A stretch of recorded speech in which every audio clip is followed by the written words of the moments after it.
pressing and one very interesting thing that's occurring in Singapore that catches the world's attention is the abolishment of comparison of grades. Okay. Is it the beginning of the decline of a society's excellence? When it's a risky thing. It's both thing. I give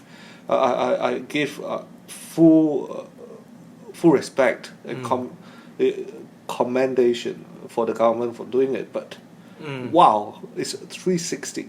Yeah. You're undoing the kiasunas in the people.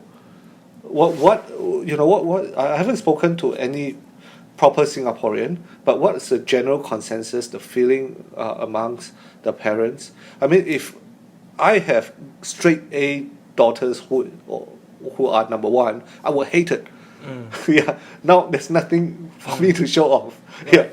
But what's your thought on that? First of all, if you study closer this proposal, it doesn't mean taking away the credit where credit is due.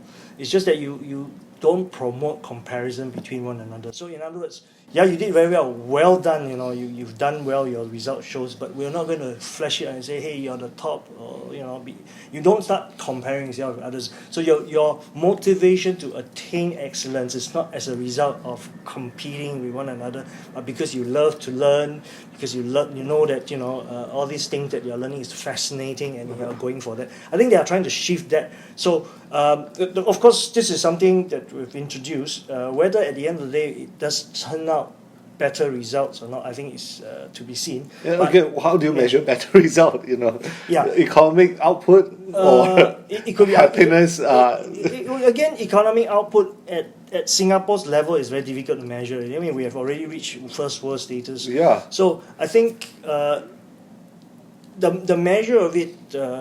I don't know. The government will probably gross happiness index. You could come up with things like that, but it's a bold, as you say, it's a bold move to do that. Or less mental illness, depression for young adults.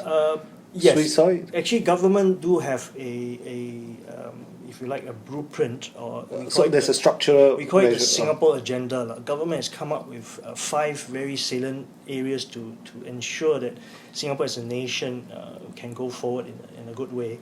So number 1 is basically socially everyone is able to help one another.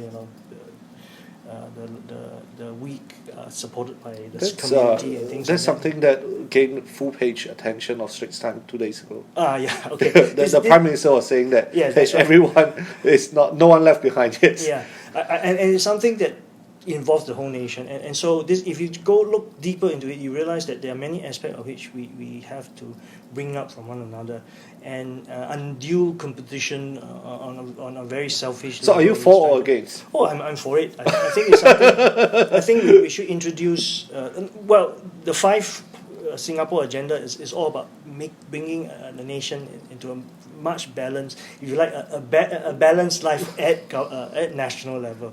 It's a very ambitious plan. Capitalism to socialism. No, it's not socialism. I don't think we are going to lose any of that. Socialism is about taking from the rich, give to the poor, and all that.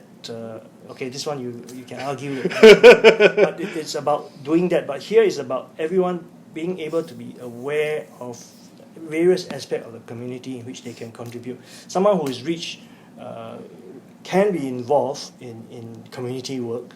It should not be because they are taxed heavily, but because they are willing to put the money to support it. And those are the things that we will build in order to allow people a choice of where they want to do it. Of course, the community must be visible enough. So we were just talking about the shift in the direction of the Ministry of Education for Singapore in abolishing the comparison system, the competitive system. So let's touch on 2 things. Number 1, what exactly did or is the government implementing?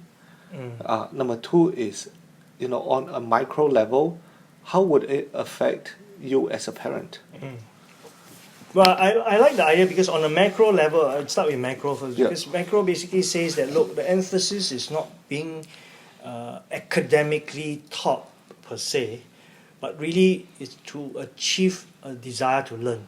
I think in today's environment, you have the word for it. It's called VUCA. It's volatile. It's it's uncertain. It's complex and it's ambiguous. If you have an environment that is difficult to predict and it changes so quickly, so the ability to continuously learn new things so that you can adapt and cope with the environment is important. So now it's not just being number one, but it's whether you're able to adapt to the changes that's coming your way. So you're not the government is pushing for problem solver as well as opposed to academic achievers. Yes. Is that what I'm hearing? That means your goal is not just to get the best result, but really to understand the situation, the realities, and then if you have to learn, you have to change your thinking and all that to adapt, you do that. And to do that is not easy. This is a skill by itself, the ability to learn and be able to self-learn, self-taught, self-adjust. I think the ultimate goal of this whole change. Again, the reason is not because we are okay with where we are, it's we want to survive as a nation and we do need to adapt to the real environment. And so we are not doing this to make us less competitive or less excellent, but in fact, it is a way to stay competitive and stay at the So Singapore is telling the world that yes. it recognizes the 100-year-old academic structure is broken, and you are endeavoring into a new way of teaching kids. Yeah, but it's not to focus. Yeah, I won't say it's broken. It's just another way of emphasizing. We still need excellence. I think we still need to, you can't teach a child that says that 50 marks is good enough, because, can you imagine you go to a surgeon, you say, okay, I just cure you halfway is good enough. No, you got to do 100% and do it excellent. I think this one we cannot compromise. But the question is... Are the kids rejoicing over this decision, this announcement? Well, certainly my boys are not. I would be. I think it's more parents. Parents. The older kids, it depends, Okay, now let's move down to micro. Okay, yes. Now that you mention it, so on a macro level, things are changing, and in fact, it definitely demonstrates this VUCA reality. One moment is this system, another moment is that system, because this has been going on for so long, and suddenly you change. And so, how do you do it? Well, you can protest like most people would do, but the reality is, even if you protest, is the older one better, or you're just uncomfortable with change? These are certain realities. Everybody got to come. So there's a mixed sentiment in the It's a mixed society sentiment, right now. but the reality is change is going to come one way or another. The question is, how do you deal with it? So this is one of the things that, as a parent at macro level, I need to teach them even when they are at home, with me. I cannot wait for the system to decide for them their future. Right. So a lot of time I spend with them, as a father, is really to teach them, Problem solving. Problem solving, Creativity. or to enjoy what they do. When you Right. spend time with them, you do things with them. They learn that it's good to do well, but it's also important to understand why they are doing certain things. Not just to tick off the list, just not which to is... tick off, and I make it a point not to compare all the time. How come he's doing that? And in fact, I have 3 boys. I make it a point not to compare one with the other, because I study them and they are all very, very different, wonderfully and fearfully made. And instead of trying to pit them against one another, I'm trying to spend time to develop them the way I think they have been made. So to make them help them expand and live and do well. In it's a human nature, a natural tendency to compare each other, so that an excuse for them to excel. Right. So how difficult is it for you to resist that temptation? I think you use the right word here. It's an excuse. So the question is, do you want to use that as an excuse? I think we have a choice. We have to choose to be a victim. You have choose to complain, or you can choose to say, I take responsibility of the reality that we are facing, and then we will do it. If we can't do it, we find ways to do it. Change our habit if we have to. Change our thinking we have to. And this is what I'm trying very hard when I'm involved with my children to help them understand that. So it's not easier for you because you have the new way structure in place before it even happened. Yeah, that you never compare your kids. You make them happy. Yeah, and how would you consult a typical Singaporean parent that is so used to having them tick all the box. Yeah, I think one of the thing is to tell parents to really try and understand the children and how they are made. Every child is very unique. I think there are many reasons why certain parents wants the children to do certain things. A lot is maybe their own self unfulfilled dreams, Yeah. or there's a inheritance, there's a legacy issue that they will deal with, and that usually is cultural or social pressure that comes down. So we try our very best to tell parents, fathers in particular, that look, if you take that away and look at the child the way they are and help them grow in their ways, you're more likely to have success coming out from them than they trying to replicate some other people or yourself.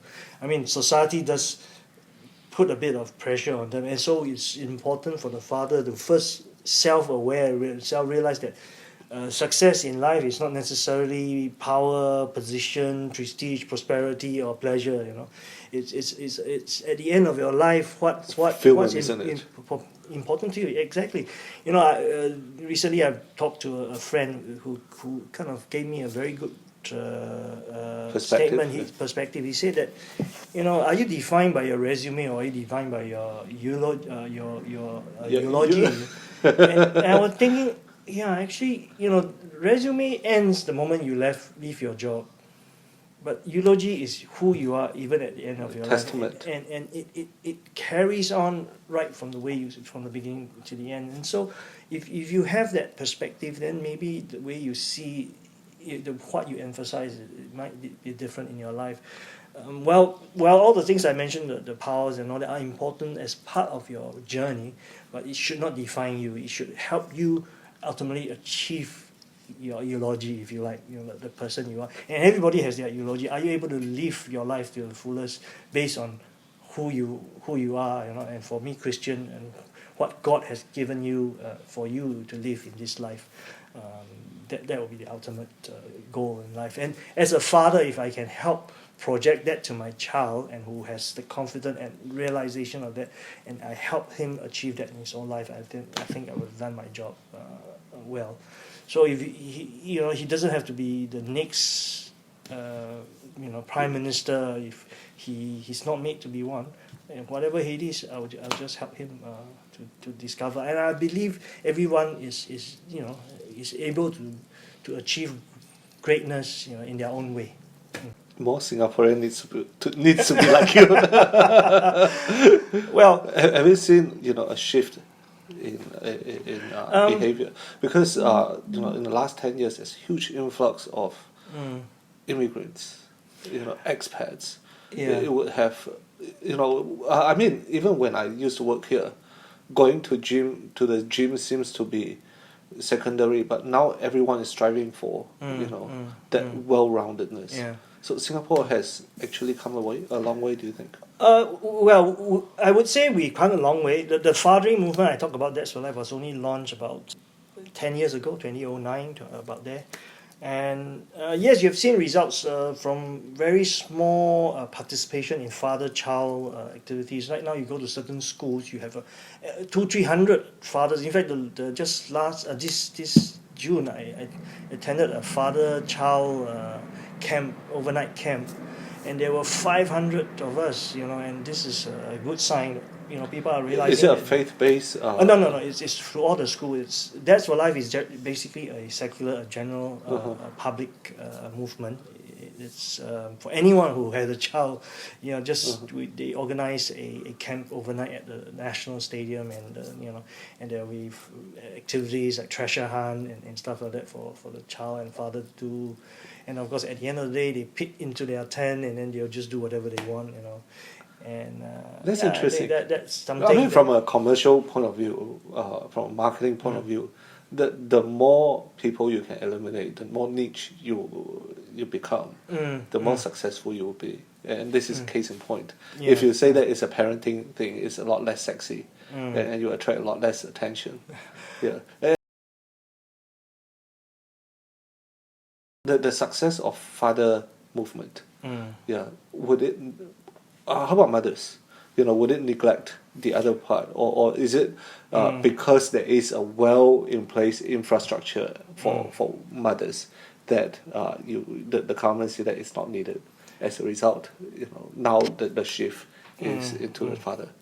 Well, again, for Singapore, I guess we are quite blessed. We have a good government. We have a women's charter, is basically protecting women, and you have the Asian Women Welfare Association. That's so these are the organizations or the laws that protect women in the past, because they tend to be taken advantage of and are less has less opportunity. But of course, in today's context, things have changed. Women are more involved. In fact, right now, our fear is not so much of women not being at home because of the economic demands and the cost of living.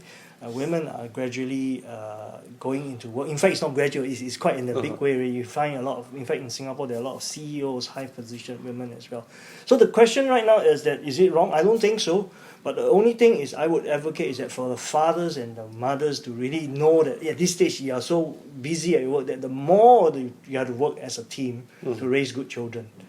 And it's not a question of each trying to become the more successful than the other. It's about whether you can let go certain aspect of your career so that you can have time and the right kind of teaching for your children. And if you do not have the skills, then take time off and go and learn, because all these skills are readily available. There are books you can read.